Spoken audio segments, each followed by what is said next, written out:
श्री गणेशाय नमः। श्री सीतारामाभ्यां नमः। श्री हनुमते नमः। श्री उमापते नमः। श्री गुरुवे नमः। सब संतन की जय जय। जय जय सीताराम। राधे श्याम।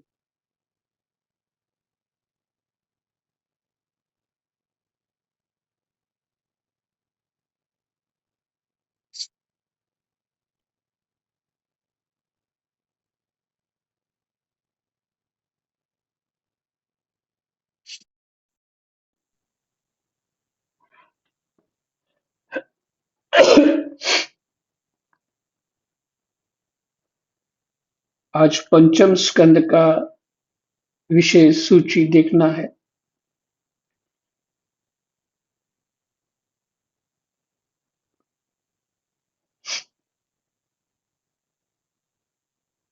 क्या क्या पाठ हुए हैं उसी के ऊपर दृष्टि डालनी है कि हमने कितना सुना, कितना चित्त दिया।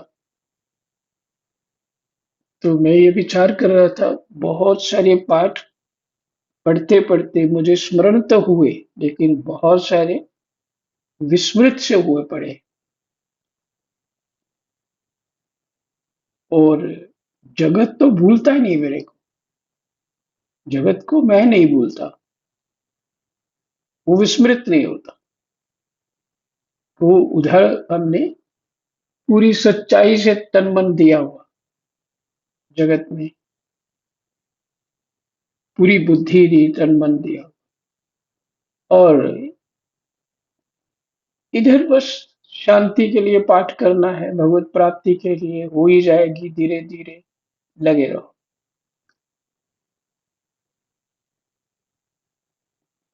पर अभी थोड़ी देर पहले पाठ सुन रहा था।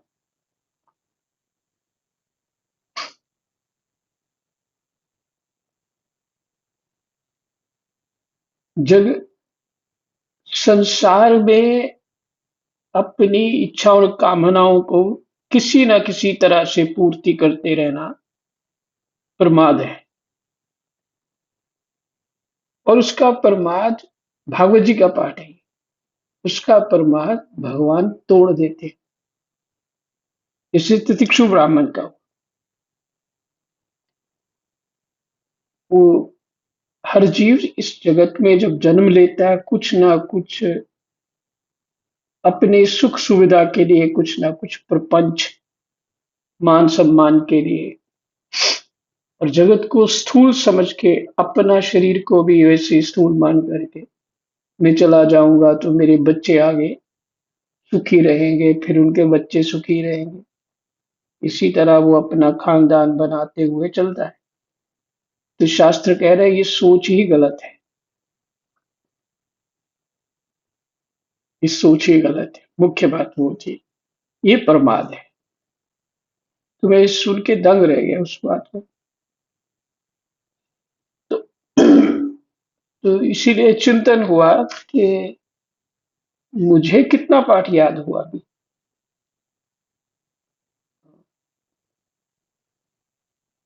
खैर इतना तो हुआ कि उसका जो मूल भाव है, बहुत सारी कथाएं याद नहीं है, उसका मूल भाव है जो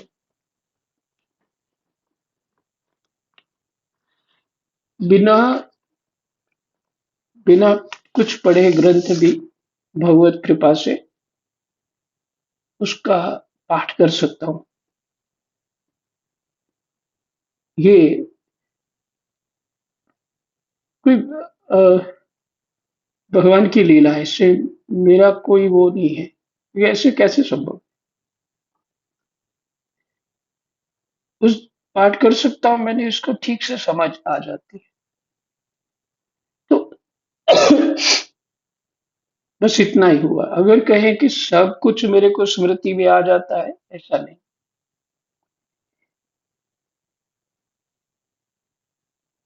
जब आप सबकी और सुनने वालों की ओर देखता हूँ तो मामला कुछ और ही है। और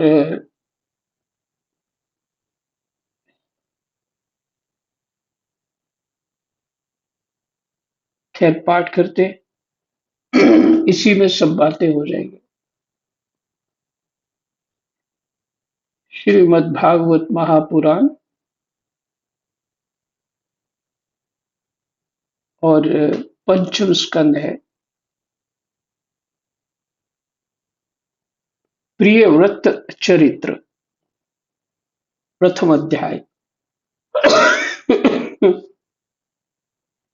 अग्निद्र चरित्र, दूसरा अध्याय। राजा नाभि का चरित्र, तीसरा अध्याय। ऋषभ देव जी का राज्य शासन, चौथा अध्याय। नाम लेते ही उस वो जो कथा है, जैसे प्रियव्रत का चरित्र, हिस्सा आते ही पूरी कथा 2-3 सेकंड में सारी घूम जानी चाहिए चित्त में। क्या कथा है? ऐसी स्मृति में, इस स्मृति को पाने के लिए ही पाठ को बार बार करना है।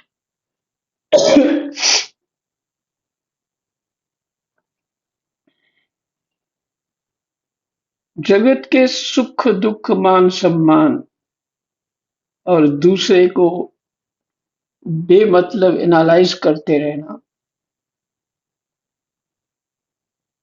और यदि पाठ सुनना भी है, भजन भी करना है, दोष दूसरे में देख लेने, गुण अपने में देख लेने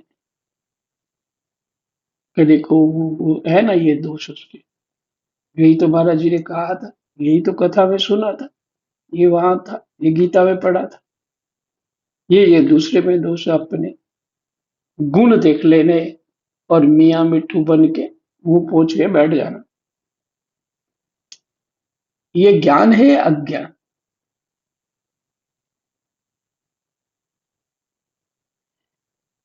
3 साल बाद मुझे इस बात का आभास हुआ, वृंदावन में कथा सुनते सुनते।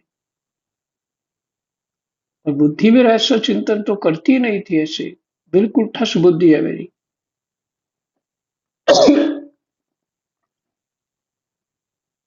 लेकिन फिर भगवत कृपा से ये क्या हो रहा है, मैं जब गुण देखता हूं तो अपने में, और दोष देखता हूं दूसरे में।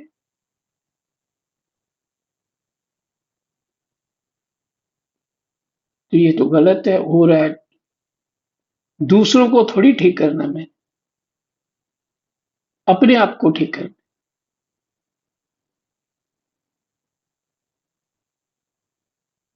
तो इस भाव से चिंतन, दोष अपने और गुण दूसरों में, तभी जी प्रसन्न रह सकता है। और एक चीज और बड़ी समस्या है, बहुत बड़ी समस्या ये,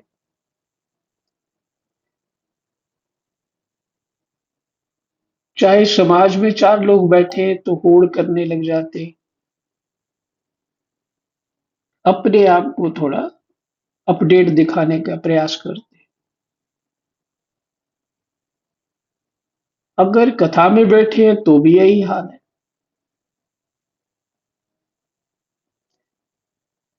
और ये पाठ सुनते हैं महाराज तो, जी म्यूट हो गए। अच्छा,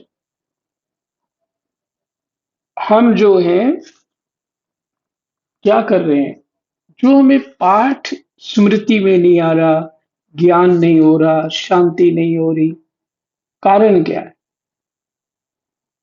मेरा मतलब था कि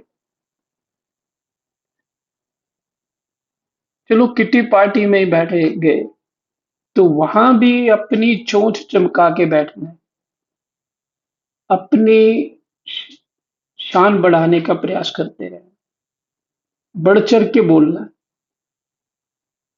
अगर तो ये ज्ञान है अज्ञान।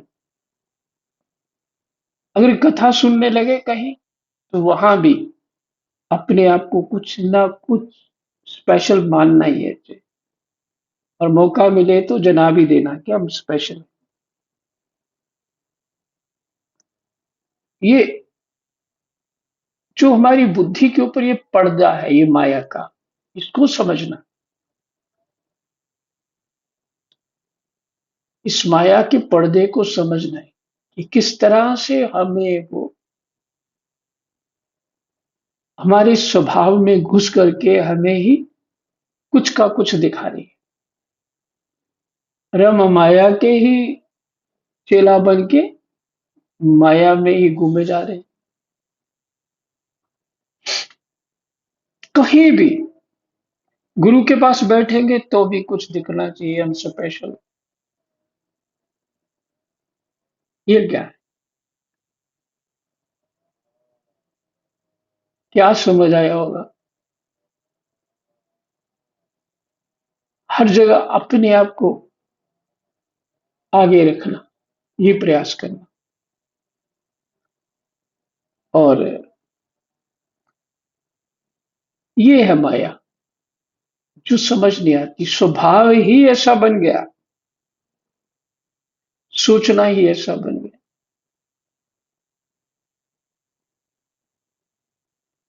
जो हम दूसरे को दोष देते हैं ना कि फलाना ऐसा है, ढमकाना ऐसा है, वो एक्चुअल में क्या होता है कि वो वही दोष हमारे अंदर होते हैं, इसलिए वो बाहर दिखते हैं। बच्चे को नहीं दिखते कोई दोष कि बुआ कैसी है, मासी कैसी है, जब पापा कैसा है, चाचा कैसा है, उसको नहीं दिखते कुछ। वो दोष हमारे भीतर है, इसलिए चित्त प्रसन्न नहीं। क्योंकि ना चाहते हुए उन्हीं का चिंतन होता।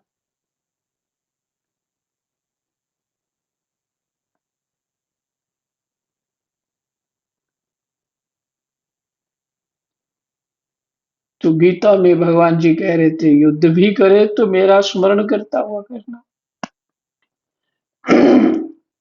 हम भजन भी करेंगे तो माया का चिंतन करते हुए करेंगे। हमारी तो उल्टी चल रही है नदी।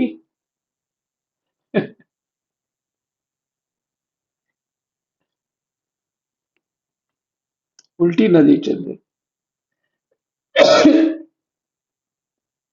और कहीं समझ में आ गया तो अपने स्वभाव और अपने अहम को दृढ़ क्या करते हैं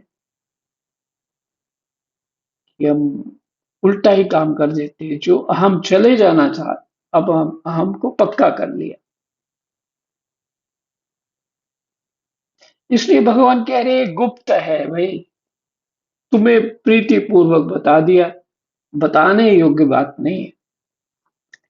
क्योंकि रजोगुनी को बताया तो वो अपना ही उससे अपने ढंग का काम लेगा। सत्वगुणी को बताया तो अपने ढंग का वो काम लेगा। और तामसिक को बताया तो उस ज्ञान का भी अपने ढंग से वो काम लेगा। अच्छा बन के दिखाएगा और मौका मिलते अपनी कामना तुमसे जो भी करना पूरी करेगा, मतलब उससे कुछ ना कुछ खेल कर जाए। तो इसलिए भगवान कहते हैं कि जो श्रद्धावान हो, साधक हो, मेरी प्राप्ति की वास्तव में इच्छा रखता हो, वैराग्य युक्त हो, उसी को बताना। तो शास्त्र के मर्म को समझना चाहिए। और यदि ये इन चीजों पे ध्यान देंगे तो क्या होगा? यही यम नियम है। यही यम नियम है। सभी योग में ऐसा ही है। पर बात दूसरे तरीके से कि जो हमसे त्रुटि हो रही है, जो प्राप्ति नहीं हो रही है, वो कारण क्या है?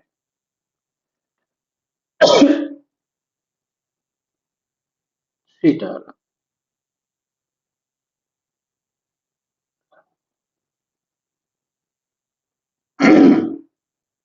अब मेरी आवाज ठीक से आ रही है? हाँ जी जी महाराज महाराज जी। जी। अच्छा अच्छा, हाँ जी महाराज जी। ठीक है जी। तो मेरी बातों को ऐसा समझिएगा कि मैं तो उपचार कर रहा हूं। मेरी बातों से कोई दर्द ज्यादा हो जाए तो क्षमा करना, पर मैं उपचार कर रहा हूं।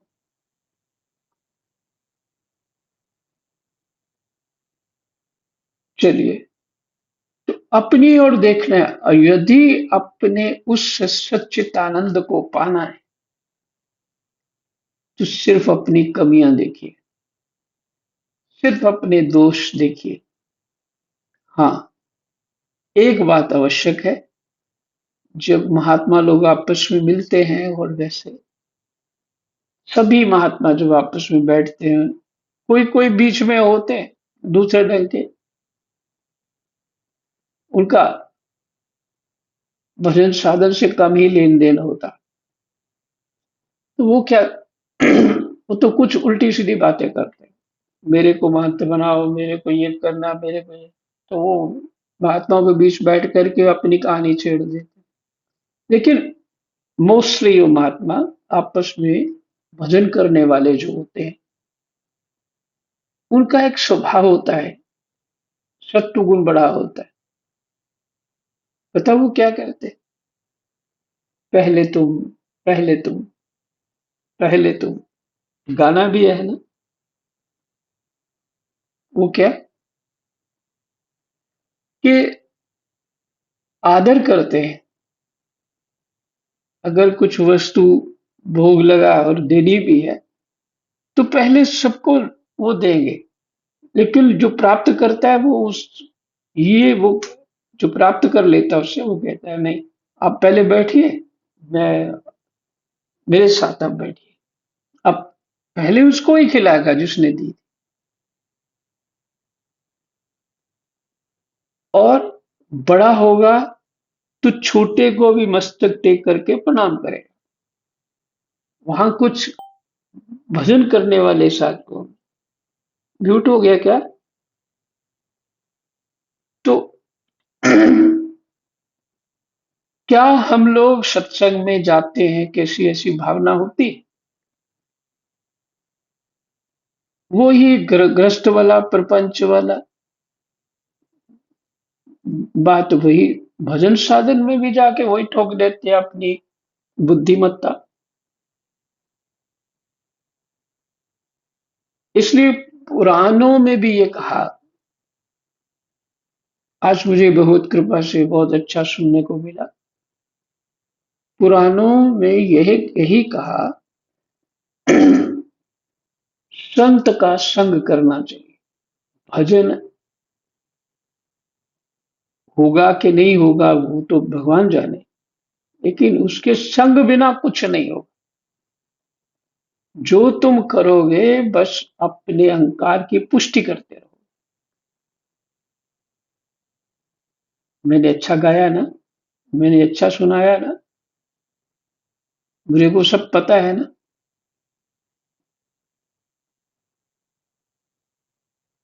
अपनी चोंच को चमकाते रहो।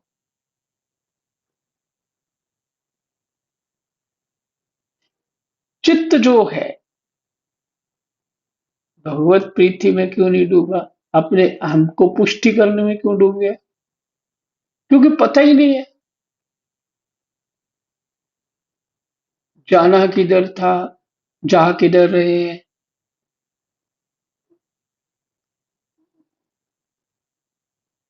जो समाज में कर रहे थे वो सत्संग में भी वही हो रहा। तो ये कह रहा था, प्रियव्रत चरित्र, इसमें इतनी सारी बातें आज मैंने सुनी है। वो जो मैं जिनकी कथा पहले सुनने वृंदावन जाए तो उनकी रिकॉर्डिंग कुछ रखी हुई है।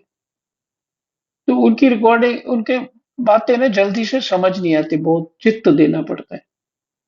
वो मुझे अच्छा लगता है, क्योंकि चित्त फिर एकाग्र करना पड़ता है, फिर समझ आता है। ठीक है, एकाग्र करने का अभ्यास भी हो जाता है। तो उनके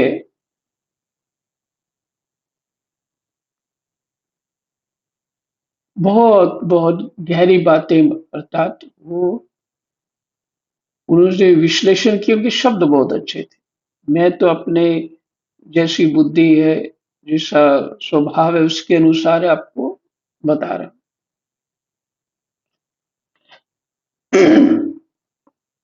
तो गुण दूसरे के देखने हैं और दोष अपने ढूंढने हैं और उनका उनको नष्ट करना है। तो पंचम स्कंद की बात हो रही थी, प्रियव्रत चरित्र। तो ये सब बुद्धि में कैसे बैठे हैं, ये सब जो भागवत कब बैठे। धुंधकारी का तो पूरे प्राणायाम होकर के चित्त शुद्ध हो गया था, क्योंकि कष्ट ही इतना ज्यादा था कि उसको पता लगा इसको सुने बिना तो कुछ हो ही नहीं सकता। वो जिसे आग में किसी को जलाया जाता है, इसी तरह वो जल रहा था, तप रहा था। और कहाँ चित्त जाएगा। बहुत प्यासा हुआ तो पानी की अतिरिक्त तो कुछ देख ही नहीं सकता, समझ ही नहीं सकता। तो मेरी मति ऐसी क्यों नहीं, जिससे धुंधकारी की तरह पूर्ण रूप से मेरा चित्त उसको सुनने में क्यों नहीं लग रहा। क्योंकि अशुद्धियां बहुत है,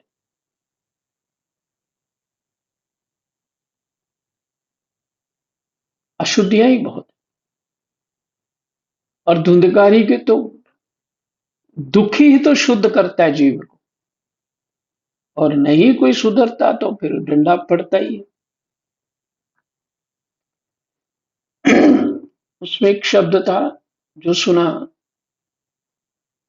कि जो प्रमाद करता है उसके सारे प्रोग्राम जो भी होते हैं जीवन में, जो भी उस कर रहा होता है, वो भगवान नष्ट कर देते हैं। और मोस्टली सभी लोग यही कहते हैं, हम तो ठगे गए, हम इनके लिए कर रहे थे, ये तो अब हमारे निकले नहीं। बस ये भगवत कृपा है, ये उनकी करुणा हो गई, नहीं तो फिर उसी में घुस जाते। खैर, प्रिय व्रत चरित्र, अग्निद्र चरित्र, राजा नाभि का चरित्र, ऋषभ देव जी का राज्य शासन, और ऋषभ ऋषभ जी का अपने पुत्रों को उपदेश देना, बहुत बढ़िया। पांचवें स्कंद का पांचवा अध्याय बहुत बढ़िया है, भले आज ही देख लीजिएगा। ऋषभ जी का अपने पुत्रों को उपदेश देना और स्वयं अवधूत वृत्ति ग्रहण करना, सब कुछ छोड़ के निकल जाना। देखिए, जो त्याग वृत्ति में रहता है ना, उसको अपने पूर्व जन्मों का भी ज्ञान हो जाता है।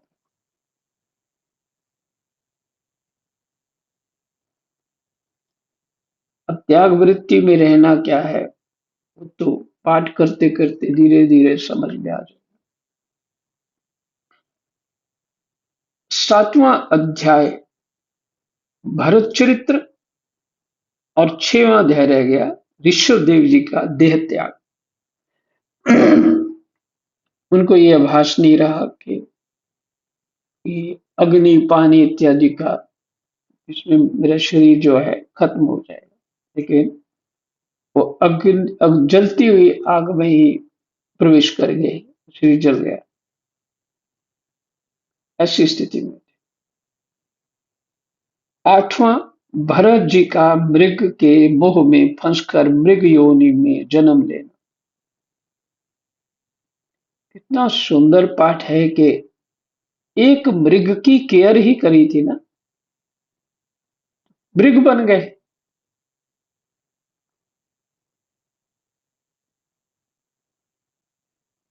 हम केयर को ही भजन साधन मान रहे हैं, हम उसी को योग मान रहे हैं। योग सुन के भी योग की समझ नहीं आई, है ना, विचित्र। स्थिति।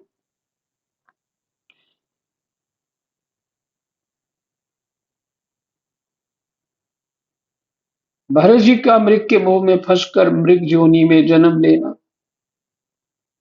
भरत जी का ब्राह्मण कुल में जन्म, जड़ भरत और राजा रघुगन की भेंट।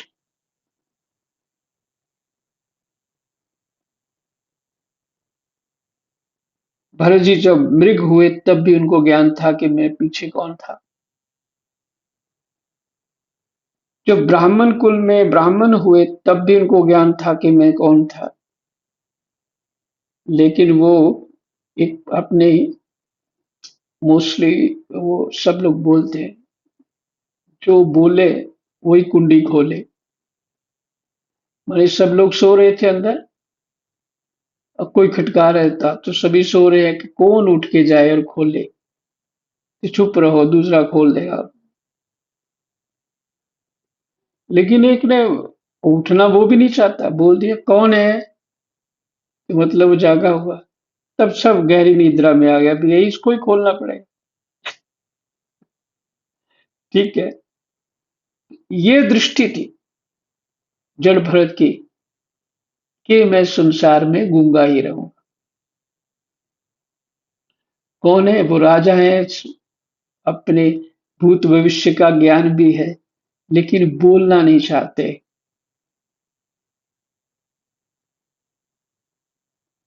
और हम बोल बोल के थकना नहीं चाहते, ऐसी स्थिति हमारी।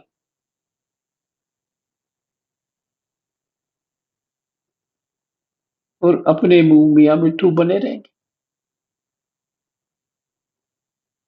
वो बोलना नहीं चाहते कि संसार में फंस ना जाऊं, क्योंकि मृग के चक्कर में मैं, वो बेचारा मर रहा है, उसके मैंने केयर की तो मुझे पुण्य और भगवत प्राप्ति होनी चाहिए, होना चाहिए था ना, क्यों नहीं हुआ? भाई जिसको देखोगे, जिसको सुनोगे, जिसको समझोगे, तुम्हारी बुद्धि तद्रूप हो जाएगी, तुम्हारा मन तद्रूप हो जाएगा, तुम्हारे अभ्यास चित्त वृत्तियां सब तद्रूप हो जाएंगी। तो योग वो होता है जो भगवान की स्मृति करा दे। और जिनकी हम केयर करते हैं, क्या उनकी वो स्मृति में वो हटते हैं कि वो भगवान याद आते हैं कि वो याद आते हैं? तो फिर योग कैसा?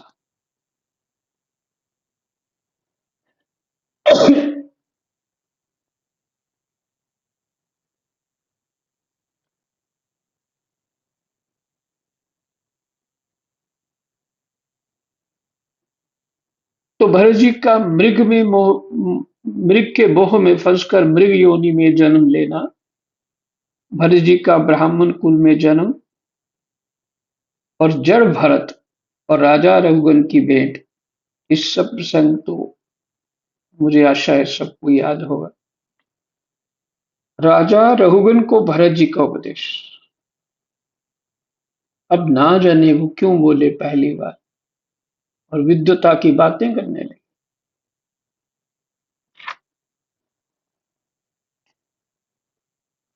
रघुगन का प्रश्न और भरत जी का समाधान।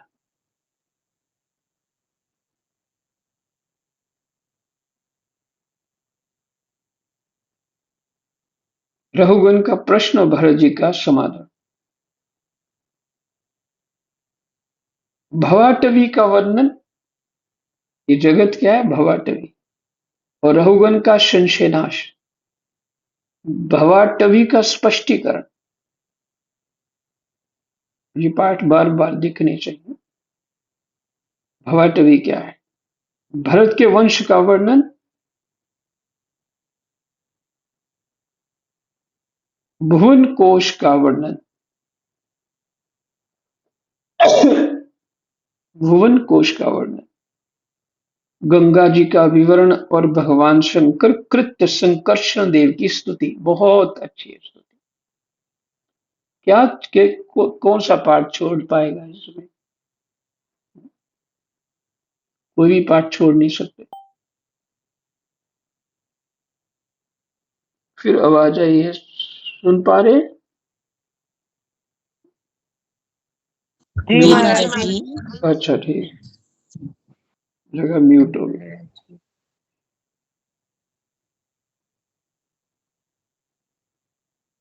गंगा जी का विवरण और भगवान शंकर कृत संकर्षण देव की स्तुति और 18वें में भिन्न भिन्न वर्षों का वर्णन, किम पुरुष और भारतवर्ष का वर्णन, ये भी अच्छा पाठ।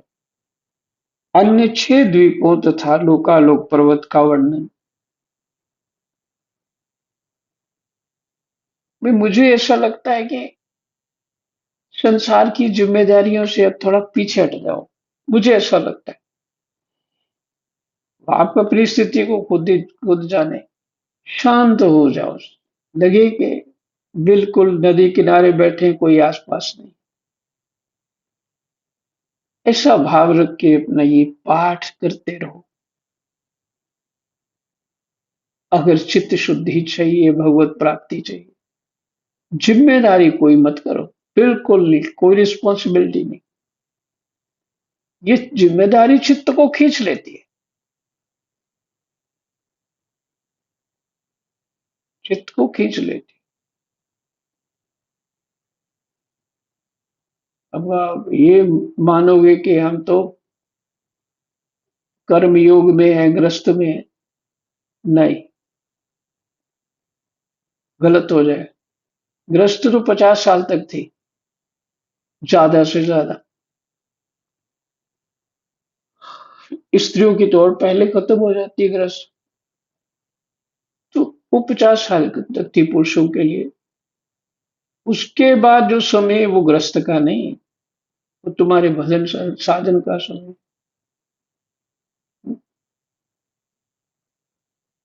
और सपोर्ट हम उनको कर रहे हैं जो संसार के दुख रूपी दावानल में ही जलना चाहते हैं। सपोर्ट उनको कर रहे हैं, तो तुम्हें कौन सा पुण्य मिलेगा, तुम्हें कौन सी कर्तव्य का फल मिलेगा? तुम तो जान चुके हो कि वस्तुतः स्थिति है क्या। नहीं, कोई जिम्मेदारी नहीं। इस स्वप्न रूपी जगत में जो मोह रूपी रात्रि में देख रहे हैं, वहां तुम्हारी कौन सी जिम्मेदारी? वो शास्त्र जो कहता है जिम्मेदारी, वो चित्त शुद्धि के लिए, वो तो हमने करी नहीं। तब तो पता ही नहीं था कुछ। भजन साधन भी किया तो बस अपने आप को पुष्ट करने के लिए, स्वर्ग लेने के लिए, अपने अहंकार को बढ़ाने के लिए, बस इसीलिए ऐसा ही हुआ। अपने शरीर को ही भूल जाना है, इसके लिए तो भजन नहीं किया ना। परमात्मा के अतिरिक्त कोई वस्तु चित्त में होनी ही नहीं चाहिए, इसके लिए भजन तो नहीं किया ना। तो मुझे ये लगता है कि ऐसा कोई कोई भी जिम्मेदारी नहीं लेनी चाहिए, मुझे ऐसा लगता है। बाकी सबकी स्थिति अपनी अपनी है, क्या कर सकते। पर जो सही है मुझे तो बोलना है। मैं गुम बात को स्पष्ट रखता हूं, जो कर पाओ कर पाओ।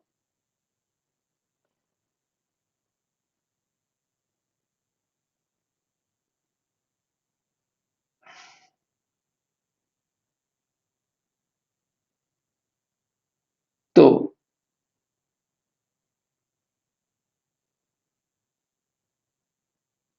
किम पुरुष और भारतवर्ष का वर्णन, अन्य 6 द्वीपों तथा लोकालोक पर्वत का वर्णन।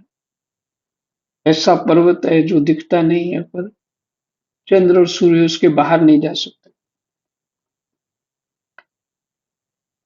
सूर्य के रथ और उसकी गति का वर्णन, भिन्न भिन्न ग्रहों की स्थिति और गति का वर्णन, शिशुमार चक्र का वर्णन, राहु आदि की स्थिति, अतल आदि नीचे के लोकों का वर्णन, श्री संकर्षण देव का विवरण और स्तुति, नरकों की विभिन्न गतियों का वर्णन। यही विश्राम। जय जय सीताराम, राधे श्याम। समय हो गया। कृष्णाय वासुदेवाय हरे परमात्मने प्रणतः क्लेशनाशाय गोविन्दाय नमो